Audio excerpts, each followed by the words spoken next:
Welcome into a off-season edition of the Undercovers podcast. We've been on a little bit of a hiatus, going live at least, as we'll be back as soon as, let's say, early March, maybe the middle of the March, going back to live where there's going to be a lot more news coming in on the fronts of the Buffalo Bills and the NFL for us to get to. So today I really wanted to get into kind of how the offseason of the Bills has been going as the NFL heads into the NFL Combine. Both Beane and McDermott spoke to the media on Tuesday and Wednesday. We'll dive into different aspects of what they said. And with the NFL Combine starting on Thursday, we'll kind of dive into kind of the Combine focus for the Buffalo Bills as they try to find the best player as they can get at pick 30 and in the second round into the third round. Well, the Bills don't have a third round pick, but you know what I mean. Their combine focus as they start to build their board up a little bit. And we'll start with the biggest news coming out of Wednesday afternoon, which was the Khalil Shakir extension. It was waiting to happen. We were all hoping it would happen, and it has finally came to pen and paper, and it gives Shakir some extra breathing space as he's now a Buffalo Bill to the 2029 season. The Shakir extension is 4 years, 62 million. 4 years, 60.2 million with 30 million guaranteed. Gives Shakir about 15 million per year and $18 million up front in his first year. So he get his first year cap hit, believe it'd be 2026. His first year, his cap hit would be $18 million. That gives the Bills plenty of space in 2025 to do most of their moves, more extensions to come as the Bills sit now at $4 million over the cap. And Brandon Beane said at his press conference on Wednesday that you should expect more extensions to come along the way. You would probably think Terrell Bernard and Christian Benford are among the notable extensions that could come for the Buffalo Bills. But back to the Shakir extension. This is probably the best deal Brandon Beane has done in a long time. Probably go back to the Josh Allen extension and how he has been able to push money down the line with Josh Allen, but keep it at a reasonable budget, because we all know Josh Allen is one of the more underpaid quarterbacks in the NFL, even though he's making a lot of money. Josh Allen and Brandon Beane says, let's work this out. Let's not worry about the cap as much or how much I'm getting paid, because I know that the Bills is the main focus. And the Bills wide receiver 1 is being paid almost 2 times less than other wide receivers 1s in the NFL. You compare this deal to a similar guy like an Amon-Ra St. Brown on the Lions. He's getting about $30 million a year, while Shakir is only getting $15 million a year. That's just crazy. But that also comes with Beane knows that Shakir isn't a true wide receiver 1. And that speaks for itself in $15 million a year. If the Bills and Beane thought Shakir was a true number 1, you would probably think the deal was closer to 25 million, while this deal is only 15. $15 million is in the range of wide receiver 2, but it's closer to wide receiver 3 money. Production-wise, second in yak, second in missed tackles, 4th best catch rate, 5th best drop rate. you would think Khalil Shakir would be in the range of $20 to $25 million based on the production and his availability to the Buffalo Bills. Shakir in most teams is their wide receiver 2 or their wide receiver 3, complemented with a really good wide receiver run to round out the wide receiver room. And I think this is the start of building something better for the Buffalo Bills wide receiver room. By far, this wasn't the best group of wide receivers for Josh Allen in 2024, but he still got the Bills to the AFC Championship game. Bills are still lacking speed, still lacking the vertical threat, but this bringing back Khalil Shakir is a statement to the rest of the NFL, to the teams, and saying we're starting to try to build something bigger and trying to build something better and give Josh Allen the weapons he needs to make the Bills get over this hump offensively. We already know the Bills' defensive struggles on the defensive line. We'll get that. We'll talk a little bit about that in the combine focus later in the show. This deal, again, goes back to giving the Bills more ammunition for the future signings. While the Bills are still $4 million over the cap, this 4 years, $60 million deal doesn't affect much of the 2025 cap, if not at all, doesn't affect the cap for the 2025 season.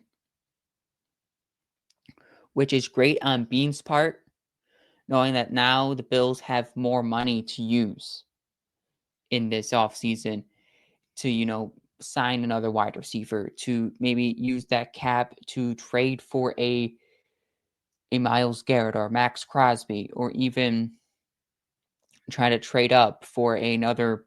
Well, they wouldn't use draft picks for that. They'll use draft picks for that instead of money, but you kind of get the deal here, is that this deal allows the Bills more flexibility for their 2025 offseason.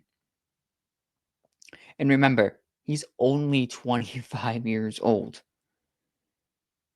And at 25, you would think the payday would be bigger, but it's not. It's really a massive steal on a contractual standpoint for the Bills and Beane. He's only 25, second in YAC, second in missed tackles. He had the fourth best catch rate at 78.3%. Just think about that. He's only 25. And the impact that he made in 2024, that numbers wise will just continue to increase. He's probably on path for 1,000-yard receiving year in 2025. Maybe 1,200 in 2026. And he's getting about $15 million a year with that. It's insane. It's great. And it only goes forward with the Bills wide receiver room as it pertains with Khalil Shakir leading the way. And hopefully the Bills round out the wide receiver room with guys of Keon Coleman. Hopefully he improves in 2025. Curtis Samuel, he has a bigger role in 2025. Find a good wide receiver 1 in 2025, whether that's through the draft. Matthew Golden's a guy that's been name dropped numbers of times. He would be great to mold into the Bills' new wide receiver run.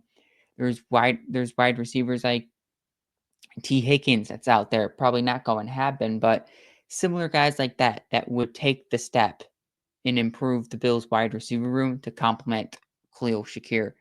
And I think that's what the Bills are looking for. On the flip side, the Bills still have more extensions to do. Another impactful player that was a part of the Bills' 2024 team season and that had a massive impact in 2024 was James Cook. James Cook is an interesting character. He played really well last season. He played 16 games. He played 16. He started 16 of the 17 games. Believe he didn't play that New England game while they sat most of their starters. Let's go back to the off-season timeline here because there's a lot has happened between the end of the season and now with James Cook. He had his second 1,000-yard season, had 16 rushing touchdowns, 2 receiving, totaling out to 18 total touchdowns this year. He says on an Instagram Live on a pinned comment saying that he wants $15 million a year. But you go back to during the season when Dalvin Cook, his brother, James Cook's brother, in an interview with a local Bills reporter, I forget who it was either Matt Beauvais or maybe Tom Tibbetts, he said that James Cook is worth $20 million. That's a lot of money that Dalvin Cook is asking for James Cook to get, and that's a lot of money that James Cook is asking to get. You go to Spot Track. Spot Track has James Cook at $10.2 million as his market value. As a market value, that's a really good price for James Cook. 10.2, throw in a couple $1 million in incentives, get the deal up to 13 million. You would probably get maybe, you get $10 million and you get maybe 3 million of it comes in guaranteed, and you could earn up to $13 million a year. Well, that's kind of out the window at this point, where Beane basically said today on Wednesday that the Bills and Cook are kind of far apart, saying just because we might not be on the same page doesn't mean we won't be down the line. So this is telling me James Cook is sticking to a market value of $15 to $20 million, and he hasn't come down just yet. And the Bills are probably in the range of $10 to $13 million with incentives. The perfect deal here would be $13 million with incentives. You can earn up to $15 or maybe $17 million with incentives. And I think that's a perfect middle ground for James Cook and the Buffalo Bills moving forward. Now, if James Cook starts to play more offensively, he starts to be more productive offensively, then you could probably go back into his contract and rework some things. At this point, his productivity doesn't relate to cash. He's only on the field 48% of the time in 2024, and that's a dip from 2023 where he was on the field for 55% of the plays. If you're not on the football field, why should the Bills play you more? You're only on the field for 48% of the snaps. That means you're not playing the 2-minute drill. Why you're not playing the 2-minute drill, the 3-minute drill? Because you can't pass protect. The Bills don't need to pay you $15 million a year because you're not on the field to earn your $15 million a year. And I think that's the part that James Cook, or the people that say, yes, pay James Cook $15 million. He was so important to the Buffalo Bills. Yes, his productivity was great, and it was what the offense needed. The Bills needed a running back to run for 1,000 yards and to get 16 touchdowns. That's what the Bills needed in their offense, and the Bills haven't seen a running back do that in a long time with Josh Allen. But if you're not on the field in the important moments of the game, you go back to the AFC Championship game where he wasn't on the field for the final 2-3 minutes of that game, and that final possession for the Buffalo Bills, why should the Bills pay you $15 to $20 million a season if you're not going to be on the field in the biggest moments. And that's my issue with this.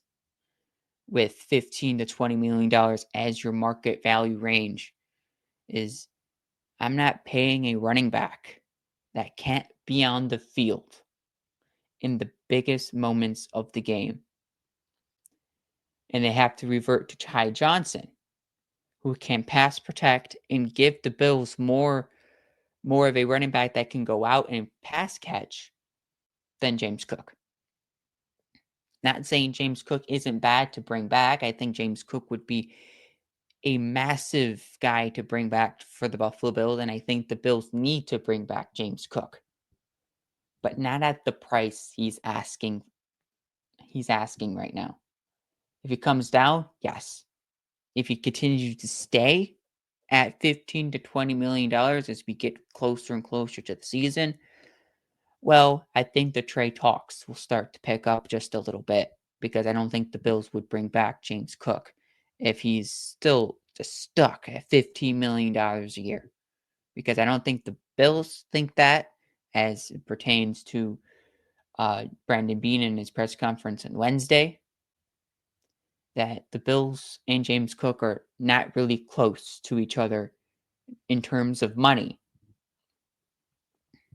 We'll see. Maybe this turns around in June, around OTAs, and well, that would be May. OTAs around in May, mini camps in June, and hopefully by training camp we have a more clear picture of a James Cook extension. I think this is an off season where this one drags out a little bit because of kind of the people that are involved in this. It's James Cook and his brother Dalvin Cook and the Buffalo Bills. So there's kind of three different parties here, because if you look at this, James Cook knows his brother Dalvin knows the running back market. And I think James Cook knows the running back market as it's not very money forgiving. There's not a lot of money to get as a running back right now, because not a lot of teams are willing to pay the running back big money. And that could be the reason why James Cook is kind of holding out, because he kind of feels like resetting the running back market will help him down the line and other running backs down the line. But if you look at the running back market, the guy that's the highest paid right now is Christian McCaffrey, and he can barely get onto the football field. He couldn't really do it in 2024. He was injured for most of the season. And the guy that was underneath him, Saquon Barkley, who just won the Super Bowl with the Philadelphia Eagles, he was only getting paid $12.5 million in 2024. And he rushed for 2,000 yards. So you tell me that a 2,000-yard rusher who's getting $12.5 million a year shouldn't get more money? Oh, he should. He definitely should get more money. Saquon.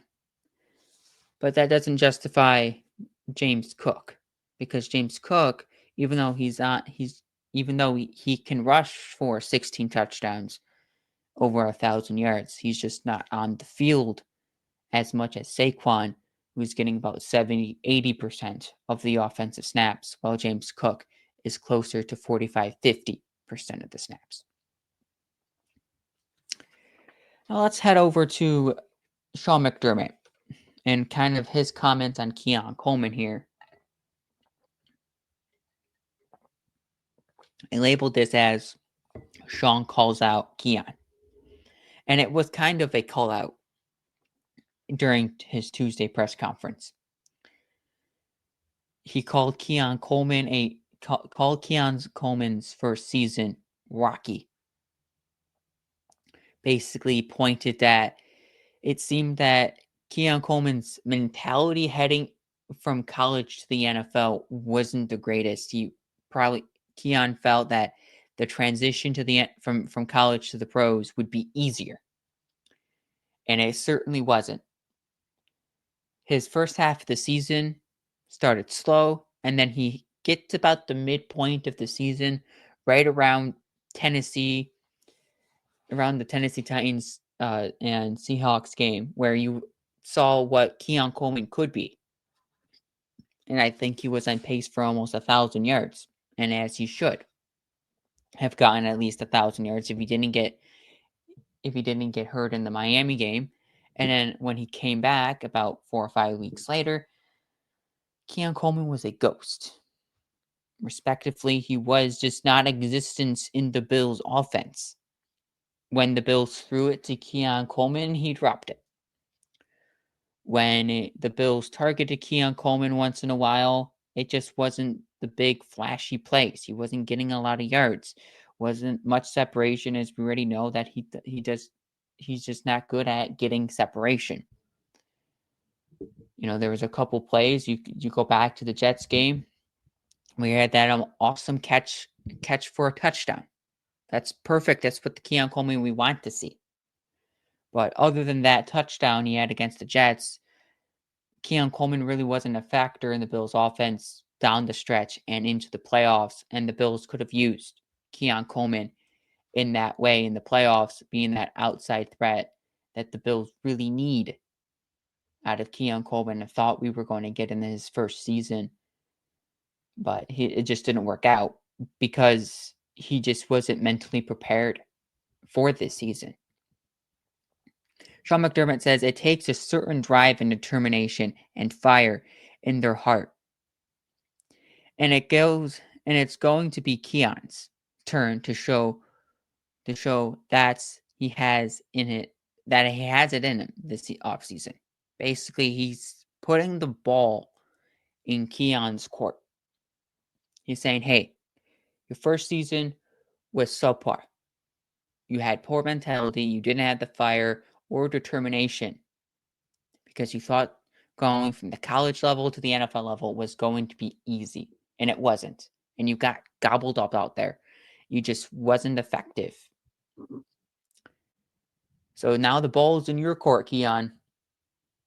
It's your turn to find the fire and determination and say, in 2025, this is the year where I'm just going to go out and play football the best way I know I can. But not underestimating what the rest of the NFL brings me. Because Keon Coleman is going to attract cornerback ones and cornerback twos of the opposing team. And he's going to have to learn how to beat those guys, create some separation, and make big plays moving forward from that.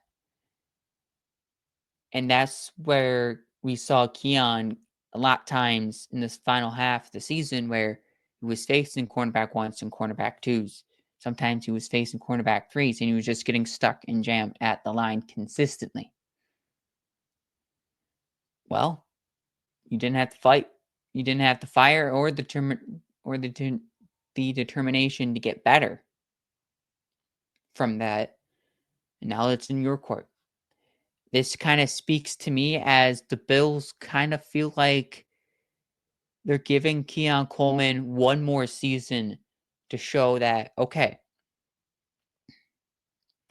if you're not going to have the fight or the determination this season, in 2025, we're going to bring in more competition for you. Kind of goes back to maybe Tyler Bass. He was struggling for the longest time. The Bills brought in competition, and Tyler Bass got extremely better.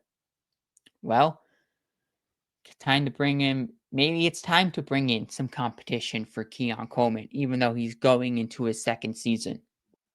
Doesn't mean the Bills are giving up on him. It's just they're just trying to motivate him in a different way so they can get the best version of Keon Coleman for the foreseeable future.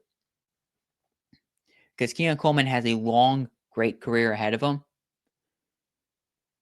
If he doesn't find that fire or determination, he's just going to end up being kind of this shelf piece for the Bills, where you right now are maybe fringe wide receiver 3, but you might end up being wide receiver 4 at some point because you're just not involved in the offense as some of these other guys are, because your production is low, your motivation is low, why should the Bills put you out there against top competition if you're just not going to show the Bills that you're willing to do so?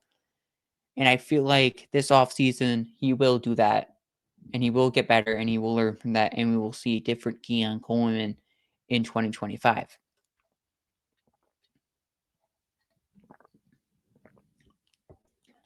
Beane and McDermott, why are they speaking? From the last time we heard them, they were at the NFL Combine, and this is where we're gonna ended this part of the show here as we get closer to the end of this bite-sized episode here. Bite-sized recorded episode is kind of the focus now of the weekend of the NFL Combine, and kind of where the Bills are mentally right now, heading into the Combine, and kind of their focus as they try to get the Bills better. The Bills' top two needs right now is defensive line and wide receivers.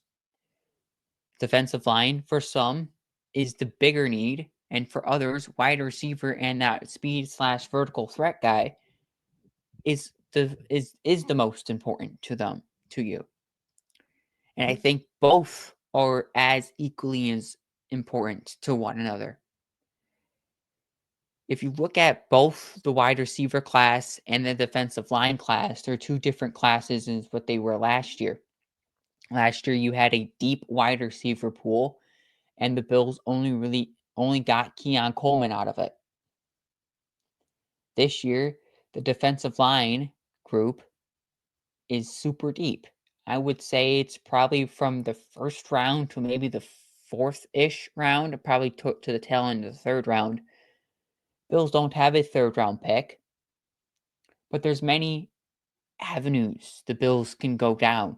If wide receiver is your biggest need, if you think that, well, you maybe go draft a guy like a Matthew Golden, and with your first pick in the second round, you go defensive line. Then in your second pick in the second round, you go defensive line again. And then in the fourth round, you probably pick up a cornerback/safety. In the fifth, the Bills don't have a fifth round. They have 3 sixth-round picks, and you can use the sixth-round picks in any variation you want. You can go cornerback in the fourth round to the first pick of the second round, cornerback safety, cornerback, wide receiver, end with defensive line. Or you can go defensive line again. That's be your third guy in the defensive line. And then you round out double dipping at wide receiver. Or if you want to double dip at cornerback or safety, you could do that with your last pick. I would assume the Bills would be trading one of their three sixth round picks, and hopefully they can flip that with the second, so they can get a third, and so they can go first, second, third, fourth, and then they have their 2 sixths. And that would kind of be the draft for the Buffalo Bills, and trying to get as many premium guys as possible. Try to get one guy in each of the rounds, each of the first 4 rounds, and skip the fifth and just go right into your sixth. That could be the option the Bills choose. But the Bills could go a different route. Route number 2, or scenario number 2, could be trading for Myles Garrett. The position the Bills really need is the guy to get to the quarterback, and Myles Garrett can do that. We already know what Myles Garrett brings to the table. You go out and trade for Myles Garrett, then you can go Matthew Golden. At that point, you probably don't have a first-round pick if you're going Myles Garrett. You're probably going a guy like a Trey Harris in the second round. And then in the fourth round, again, you probably go defensive line. You probably go find a nice, beefy type defensive tackle. Maybe you flip one of your sixth into a fifth, or 2 of your sixth into a fifth. You can grab a cornerback or a safety and develop that guy for your defensive backs. So there's many avenues for the Bills. Those were two. Finally, it's just going defensive line round one and taking Trey Harris or Jalen Royals with your first pick in the second round, which is probably the most preferred option among Bills fans. Go defensive line first round, Jalen Royals or Trey Harris in the second round. You get a stud at defensive tackle, and you get a stud at wide receiver. And let's go back to what Beane and McDermott basically said at the combine on Thursday. It's for wide receiver, it's speed and vertical threat. We already know what the Bills need, but if you go back to the speed portion of this, Beane said that they're not looking for a track style guy. One reason you could say why the Bills didn't draft Xavier Worthy last year when they had the chance. Yes, he brings speed and he's a vertical threat, but they're not looking for the track star. So 3 players in the combine that would fit speed, not track star, but vertical threat would be 1, Matthew Golden. He was one of the best wide receivers for Texas this year. I mean, he led the Longhorns in receiving yards, 987, and touchdowns with 9. He started all 16 games for Texas this season, which is important. You want a guy who is going to be your future number 1 wide receiver to be healthy and always on the football field. Matthew Golden is bringing that for you. Let's jump into what he could bring to the Bills, and in his prospect notes here, as I have them pulled up here, I wrote down great ability to stretch the field and high point the ball, leading to reliable hands. Many times, if you go back and watch film on Matthew Golden specifically, he can stretch the field and catch the football in stride, but he can also play the sidelines really well. Josh Allen can just throw it up there, or in this case, Quinn Ewers would just throw it up there, and Matthew Golden will come down with the catch. Arizona State, the game against Arizona State is probably the best watch for Matthew Golden. If you want to go back and watch tape, he makes a couple great sideline catches. He shows his vertical ability in the game against Arizona State, leading Texas to a double overtime win. You go to another guy in Trey Harris. Trey Harris is 6'3", 210. He's going to bring some speed. He's going to bring a vertical threat, but he's also a bigger framed guy. Guys like he compares to probably like closely to a DK Metcalf kind of player, where he's probably not going to impact the first season it's on the field, but you can grow him into a guy like that, or even a guy like an Alex Pierce. Chris Trapasso has Trey Harris as a Zay Jones type player, but his ability to beat man coverage makes it hard to leave Trey Harris 1-versus-1. If you watch Trey Harris in any man coverage, in any game where man coverage is played a lot, Trey Harris just zooms by them, uses his big body, his big frame, just to get past guys. And when he catches the ball, he has great acceleration with the football, and his hands makes him a great fit for the Bills to place on the outside. 3, Luther Burden or Jalen Royals.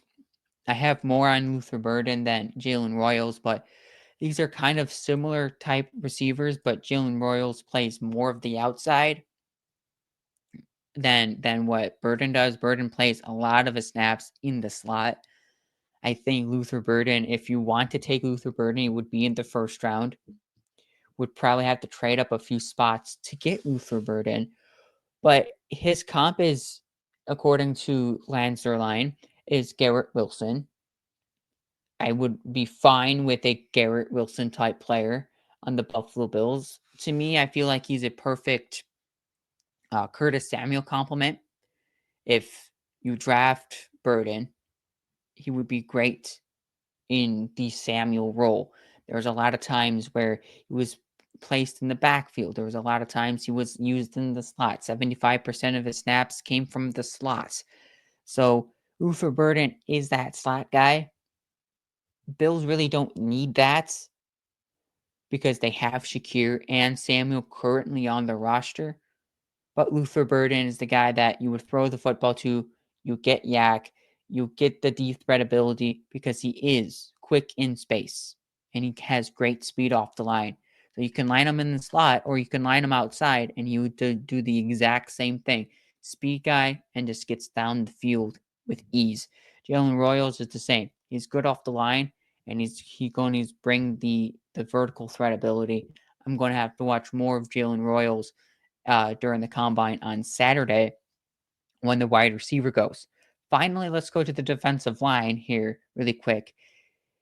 Beane and McDermott both said guys with size and explosiveness. That screams Tyleek Williams or even Dean Walker. Let's start with really quick on Tyleek Williams. He's 6'3", 327. I think we all know what if you watched Tyleek in any way during college or even in post or even during this gap of the off season, trying to catch up on some film, he's quick off the block. He has high work ethic, and I think that would resonate with the Bills a lot. Is that his ability to shred double teams, use his power, but he has high work ethic. And that's something I think Sean McDermott would love in a player like Tyleek Williams, because wherever the tackle is, Tyleek is there. And he wants to work to be better. And that shows throughout his 4 years of college where he had to work up to being the best defensive player on Ohio State's football team. And then Dean Walker out of Kentucky, he's 6'6", 345. He's a massive defensive tackle. But this guy brings a lot of versatility, and I think the Bills would love that. He could play defensive tackle. He could play on the outside as an edge-type player. He works in both 3-4s, 4-3s. Dean Walker is a great player if the Bills were going to get him. I would think he's more of the project defensive tackle.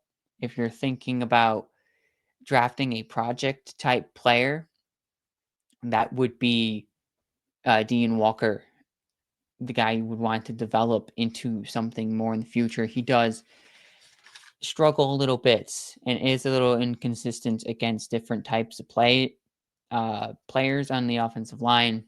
You watch him against Ole Miss. He's great. He's all over the place. You go up against a better offensive line in like Georgia, he's just not as effective.